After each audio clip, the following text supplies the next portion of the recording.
자, 그럼 현재 시장에서는 투자 전략을 어떻게 가져가야 되겠습니까? 일단 이렇게 보셔야 되겠죠. 우리 지금 현재 시장의 핵심은 뭐니 해도 금리 인상이라는 이슈가 되겠습니다. 금리 이슈가 뭐 한시도 지금 현재 중심점에서 벗어난 적이 없다라는 것. 일시적으로 실적 시즌이 지나갈 때는 실적에 대한 관심이 일시적으로 있을 수도 있었고, 하지만 금리 인상이라는 이슈가 1년 내내, 2년 내내 시장 내 자리를 잡고 있다라는 점. 여기에 이제 그 FOMC는 물론 ECB도 있고요, BOJ도 있고, 근데 이제 그 이 세 가지 주체들이 결국 정책의 방향성이 조금은 좀 정반대 방향으로 움직이는 그런 모습.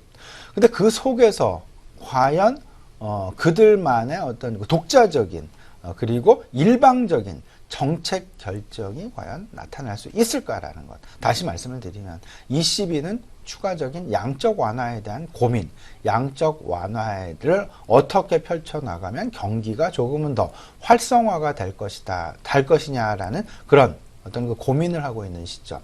일본 같은 경우는 아베 총리를 비롯해서 구로자 총재, 결국은 뭐 헬리콥터 머니라는 그런 이야기까지 최근 들어서 나올 정도로 양적 완화에 대한 지속적인 어떤 그 정책의 진행 방향성을 계속 가지고 있는 상황에서 그 반대편에 있는 미국은 오히려 금리를 인상을 하면서 시장에 있는 유동성을 흡수하려는 지금 유동성에 대한 유동성을 오히려 좀 줄여나가려는 그런 생각을 가지고 있다라는 것. 이런 부분들이 극단적인 그들 혼자만의 결정으로는 아마도 나오기는 상당 부분 어려울 수밖에 없을 것이고요. 서로 간에 지금 현재는 서로 간에 FOMC는 FOMC대로, 우리 투자자들은 투자자들대로, 주요국들의 중앙은행은 주요국들의 중앙은행대로 아마도 서로 눈치 보기 양상이 상당 기간 진행될 수밖에 없을 것이다라는 것. 그 눈치 보기는 FOMC에 대한 눈치 보기가 아니다라는 그런 생각을 가지고 있습니다. FOMC 역시 시장의 눈치 보기를 지금 현재 계속해서 하고 있으며, FOMC 역시 BOJ에 대한 눈치 보기, ECB에 대한 눈치 보기, 그리고 시장, 투자자들에 대한 눈치 보기를 계속해서 하고 있을 수밖에 없을 것이다라는 것.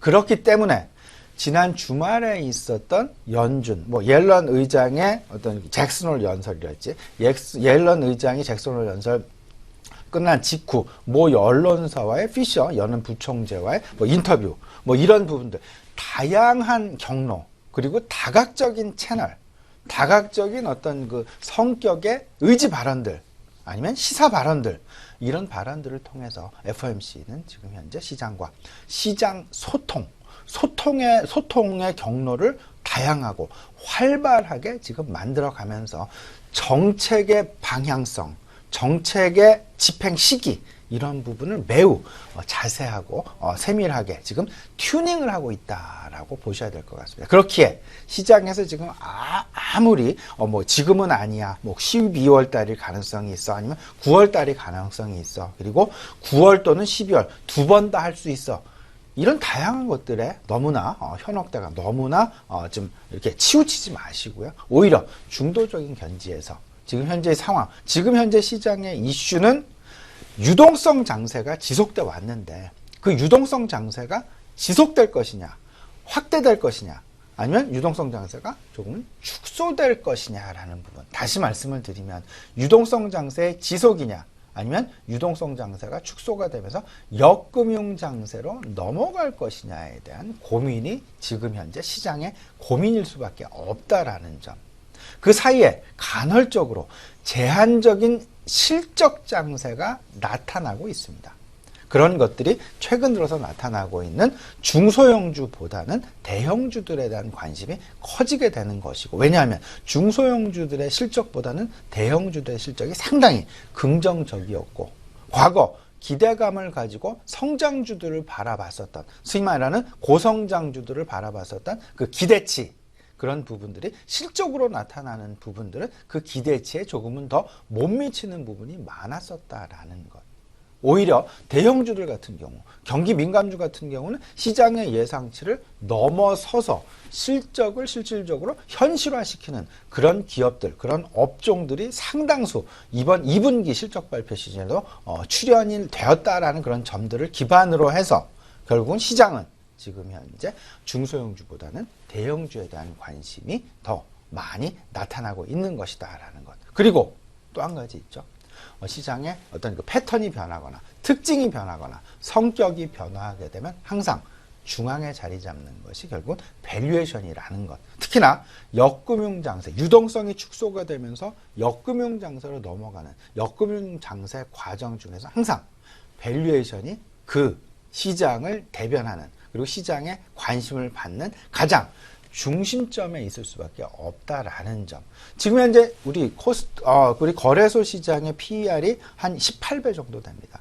삼성전자의 PER이 14배. 물론 싼 PER은 분명히 아니겠죠. 하지만 시장 PER 18배 대비해서 삼성전자의 PER 14배 높은 것은 분명히 아니다라는 것. 그렇기 때문에 삼성전자 연일 신고가에 대한 어떤 그 기대감 이런 부분들이 나타나는 가장 큰 이유가 결국은 그런 부분에서 찾아볼 수 있을 것 같고요. 결국 시장 전반적인 금융에 대한 관심 그리고 제조업, IT 업종에 대한 관심 이런 부분들이 계속 나타날 수밖에 없을 것이고 최근 들어서 이제 시장에서 어제도 그리고 오늘도 역시 일본 엔화의 움직임을 우리가 계속해서 예의주시하고 있는 가장 큰 배경, 가장 큰 원인 결국은 우리나라와 글로벌 시장에서의 경쟁 구도를 계속해서 가지고 가는 경쟁 업종에 있는 대표적인 어떤 그 많은 다양한 산업들이 결국은 일본 기업들이다라는 그런 부분들. 그렇기 때문에 엔화가 과연 강세로 가느냐 아니면 엔화가 약세로 가느냐 이런 부분들에 항상 예의주시하고 있다라는 것. 이 부분이 대표 업종이 자동차 업종이다라는 부분 두말할 나위도 없어 보입니다만은 이런 전반적인 수출 경쟁력이랄지 실물 경기와 금융시장 이런 어떤 그 정책 결정의 방향성 부분 꼭 좀 생각을 하시면서 절대 어떤 그 휩쓸리거나 이런 부분보다는 무게 중심을 가지시고 당장 일어날 일도 아니다라는 것. 다만 이제 FOMC 9월 11일, 12일 이제 얼마 남지 않았습니다. 그 상황들 임박을 하면 할수록 설사 FOMC에서 9월달 금리 인상의 가능성이 상당히 희박하다 하더라도 시장은 관망 양상으로 조금은 더 짙어질 수밖에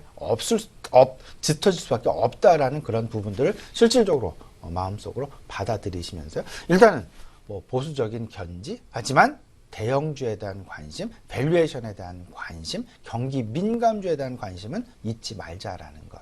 여기서 한 가지 제안을 드리고 싶은 부분은 경기 민감주, 순환매가 나타날 수밖에 없는 그런 구조일 것이다라는 것 생각을 해보셨으면 좋겠습니다.